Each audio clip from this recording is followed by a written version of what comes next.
The सड़कनामा की video देखने के लिए हमारे चैनल को सब्सक्राइब कीजिए और बेल आइकन को प्रेस कीजिए।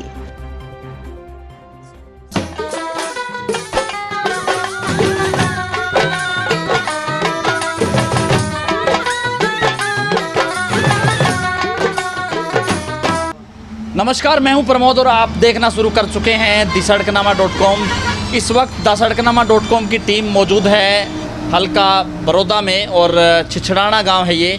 वैसे तो रुखी का बस स्टैंड है। रोहतक से जब आप पानीपत जाएंगे तो करीब 6 किलोमीटर होगा, 6 किलोमीटर चलने के बाद, और ये 3 किलोमीटर आगे छिछड़ाना गाँव है। मेरे साथ एक युवा है। जब हम यहाँ से, चूँकि बड़ौदा 17 किलोमीटर है, तो यहाँ पे कुछ कैमरा शॉट्स कर रहे थे, तो एक यूथ हमारे यहाँ पे मौजूद हैं जो रुखी गांव का बस स्टैंड है, और इन्होंने एक बैंड डाला हुआ है। मैं आपको दिखा दूंगा, नहीं निकालना नहीं है, जननायक जनता पार्टी का। और जननायक जनता पार्टी मैं ये इसलिए दिखा रहा हूँ क्योंकि डिप्टी सीएम दुष्यंत चौटाला के ये वर्कर हैं, और हम इनसे चर्चा भी करेंगे क्योंकि आप सब लोग जानते हैं कि जैसे जैसे बड़ौदा चुनाव नज़दीक आता जा रहा है, वैसे वैसे दसड़कनामा.com की टीम इस हलके में गांव के लोगों की नब्ज़ टटोलेगी, और हम बताएंगे कि यहाँ के लोग क्या चाहते हैं, बड़ौदा में कितना विकास हुआ और अब तक नेता बने हैं। और 2 ही बार ऐसा हुआ है कि जब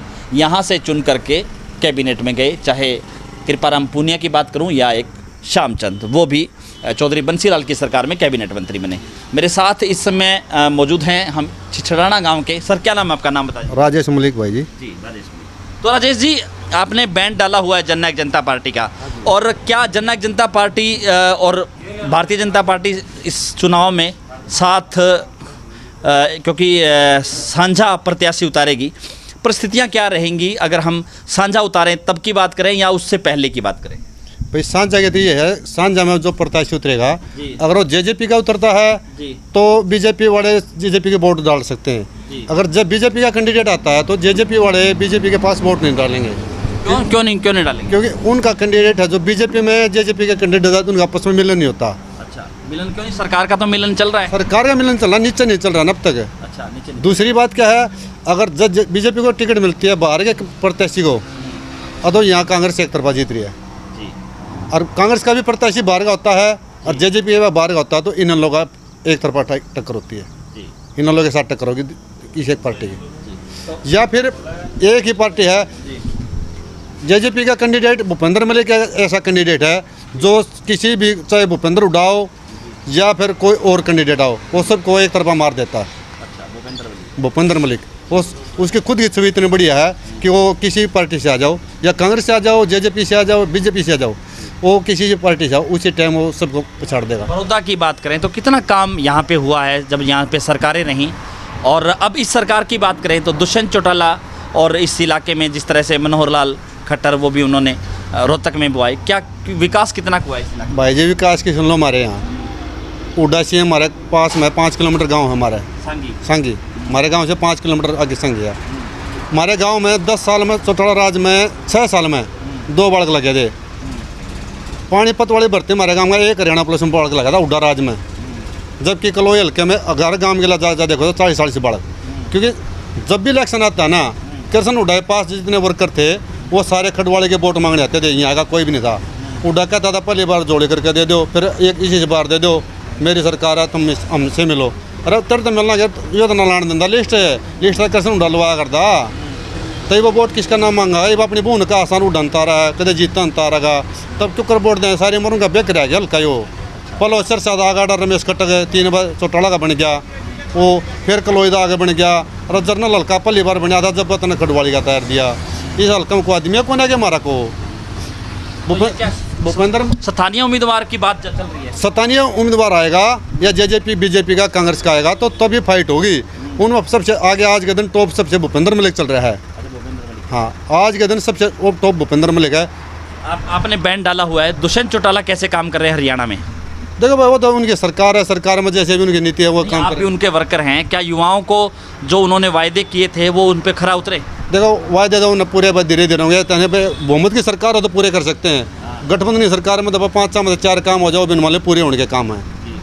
या तो ऐसा तो नहीं होता ले हम सारे काम वो कर देगा, सीएम है नहीं कि वो दूसरे के भी सुननी पड़ती है, लेकिन कुछ परसेंट काम हुए हैं उनके, हुए तो हैं। आपने आते ही किसानों के बारे में कहा था कि थोड़ा घिस घिस के सरकार चल रही किसानों की। भाई देखो इतना जल्दी तो क्या है, एकदम भाव मिलेगा, सारी चीज़ मिलेंगी धीरे धीरे। भाई या तो पोल टैक्स में चलती है, मैं वोट लेने से पहले कुछ थोड़ी थोड़ी झूठ तो बोलनी पड़ा है, लेकिन दुष्यंत चौटाला ने झूठ बोला पहले। नहीं देखो 10% तो बोले हैं, उसने 5 बोल दिए, उड्डा 20 बोलिया करता, खट्टर भी 100 बोला था, पता नहीं क्या कर लिया भाई ने आके, ये तो सबने झूठ बोल के वोट लेनी है। अगर झूठ की राजनीति में अगर यूथ जो वोटर है वो अपने आप को कहाँ खड़ा मानता है? वो दुष्यंत के साथ है, अच्छा वो दुष्यंत के साथ है, झूठ नहीं बोलता दुष्यंत का 10% झूठ। अच्छा। एमपी का जो असली वजूद देखा जाए तो पूरे हरियाणा में सबसे पहला एमपी एक संगवान था, जिन हर गांव में जा जाकर अपने कोटा दिया है। दूसरा एमपी दुष्यंत बना था, जो कि उन्हें पूरे शहर में हर एक क्षेत्र में। दुष्यंत दोबारा क्यों नहीं बना फिर? दोबारा चुनाव ये तो जादूगर मोदी है भाई, बकाना जाना है, ये बकाना यो भी सीखने लग रहा है पब्लिक ने। दुष्यंत भी बका कर वोट लेगा और क्या करेगा? जब राज करा जब बोले कि मैं करेगा, राज होगा जब अगला ने कराया। नहीं तो दुष्यंत ने बका के वोट लिए, ये बात मानते हो आप? नहीं वो बका का ले वर्धा एमपी ना बन जाता, बका का ले वर्धा एमपी बन जाता, और बका का ले वर्धा 10 सीटा और है। झूठ बोल के ले वर्धा की 40-50 आ जाती, झूठ की राजनीति नहीं करते।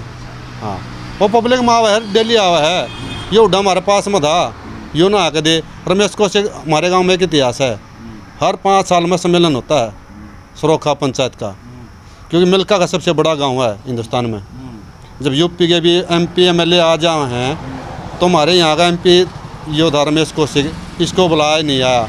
एक ही मंच पर दीपेंद्र, एक ही उसी मंच पर दुष्यंत, उसी मंच पर राज्यसभा मेंबर चौधरी वीरेंद्र सिंह, अपने सिरसा से जो सांसद है, क्या नाम है सांसद है जो सिरसा से, हाँ सुनीता दुग्गल, वो भी अपने मंच पर आई हुई थी सारे, लेकिन रमेश कौशिक नहीं आया। बीजेपी की थोड़ी अलग है। नहीं तो आप क्या मानते हैं कि अगर साझा उम्मीदवार होगा तो बीजेपी का अगर उम्मीदवार होगा तो जननायक जनता पार्टी जनता नहीं डालेगी, नहीं डालेगी। क्यों डाले, क्यों नहीं? बीजेपी के पास वोटर है ही नहीं, बीजेपी का कोई कैंडिडेट ही नहीं है। बीजेपी तो बाहर से लाती है वोट भी बना के अपने, एकदम उतार देती है। ग्राउंड पर रियल तो यह काम करता दुष्यंत, ग्राउंड पर दुष्यंत ने काम करा तभी इतनी सीट आई। अब भूपेंद्र मलिक की सुन लो, डॉक्टर कपूर की सुन लो, इन्होंने क्या काम करा, क्या हर गाँव में जाकर चंदा दे रखा। कोई भी बच्चा खेल करता स्कूल में या और किसी का काम है तो उसी टाइम सहयोग में आगे आते हैं। अब हमें मन्नू हमारे हल्के में कभी काम करता है, धनखड़ बोला धनखड़ को देंगे, अभी मन्नू को देंगे, गीता फोगाट को दे देंगे। अरे ये कभी देखे हैं? हमें हम आता देखे नहीं कभी।